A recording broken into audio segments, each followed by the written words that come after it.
Sebuah AI baru-baru aja muncul dan ini memicu efek domino yang bisa, saya ulangi, bisa mengubah total peta investasi kripto selamanya. Ini bukan lagi soal berita teknologi biasa ya, tapi ini adalah sinyal pergeseran uang besar-besaran. Coba deh bayangin sejenak. Semua efek visual super canggih, karakter-karakter superhero, dunia fantasi yang biasanya butuh ribuan seniman dan biaya triliunan rupiah, sekarang bisa dibikin sama cuma satu AI. Dengar-dengar sih gila ya. Nah, kenyataannya jauh lebih gila lagi. Nah, ini dia biang keladinya, Seedance 2.0. Ini adalah model AI video terbaru dari ByteDance, ya perusahaan di balik TikTok.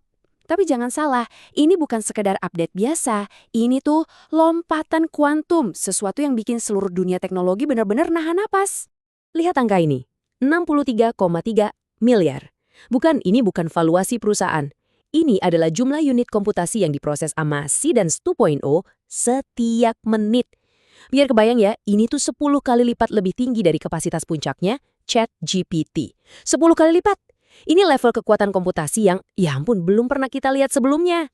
Nah, dengan kekuatan sebesar itu, udah bisa ditebakkan domino pertama yang jatuh siapa? Jelas industri hiburan. Ini langsung menciptakan konflik. Bahkan bisa dibilang konflik eksistensial sama raksasa-raksasa Hollywood.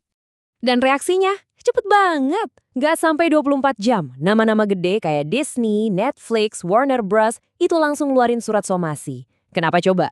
Ya karena si Dance 2.0 ini bisa seenaknya aja mereplikasi karakter Marvel, latar belakang Squid Game, bahkan kostum dari serial Bridgerton, tanpa izin sama sekali.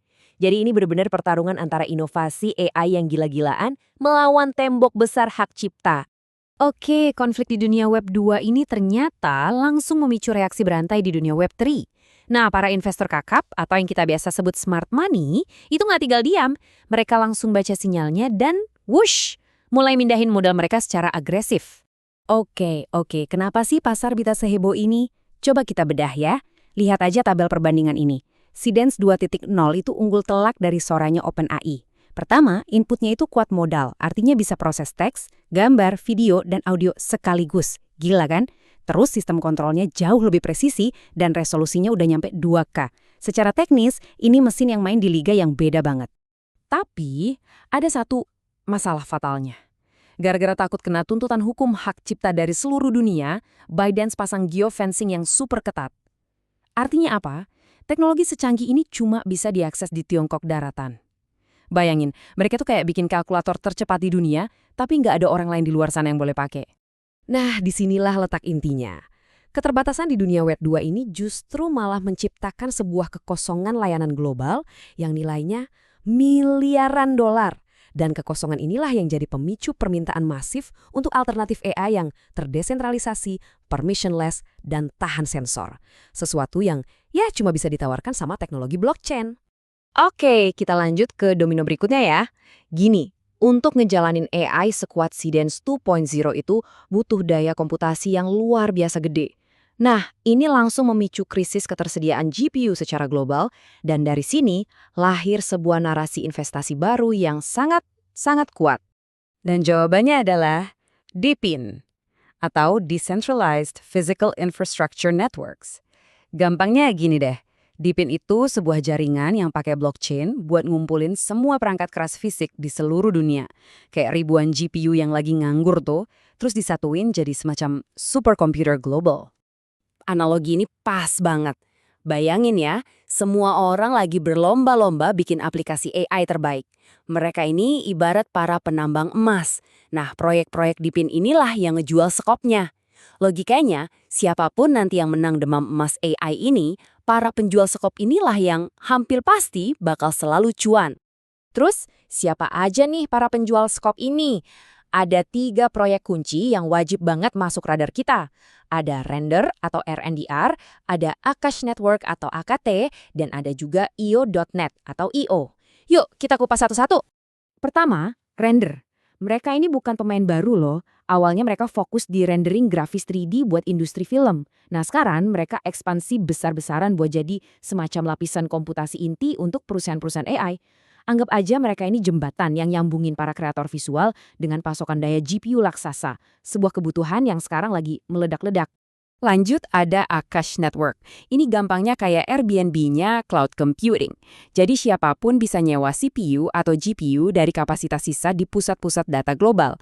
Hasilnya, tentu aja biayanya jauh lebih murah dibanding raksasa kayak Amazon Web Services, plus nggak pakai izin dan nggak bisa disensor. Dan yang terakhir, ada io.net.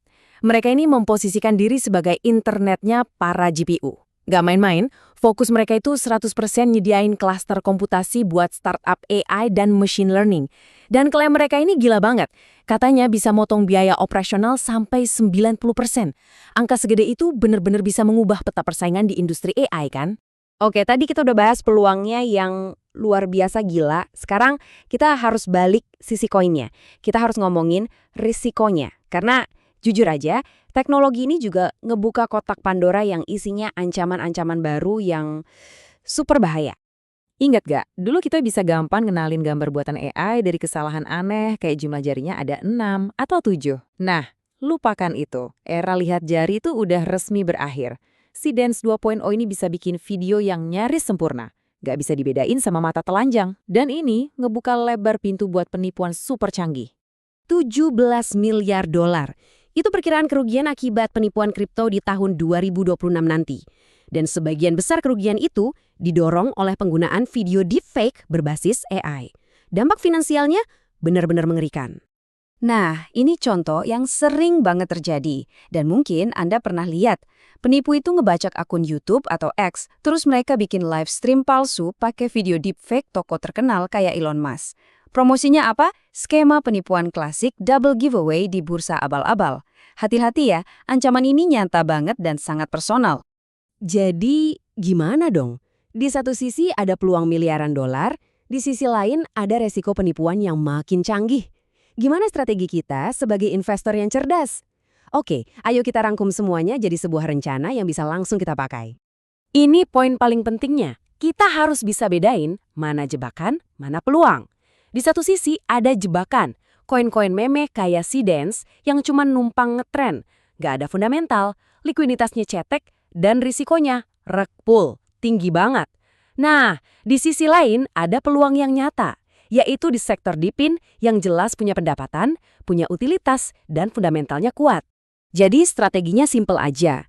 Pertama, jangan FOMO sama token aplikasi AI yang harganya udah terbang ke bulan. Kedua, fokus ke komoditas dasarnya, yaitu infrastruktur komputasinya. Dan yang ketiga, mulai akumulasi posisi di token-token dipin yang penting, sebelum adopsi massalnya benar-benar terjadi. Nah, pertanyaan terakhir buat Anda semua. Di tengah revolusi AI ini, Anda mau jadi yang mana? Jadi spekulan yang ikut-ikutan hype sesaat, atau jadi investor yang beneran menanam modal di fondasi yang akan nopang seluruh industri ini ke depannya? Pilihan ada di tangan Anda. Coba deh drop pandangan kalian di kolom komentar, saya mau dengar.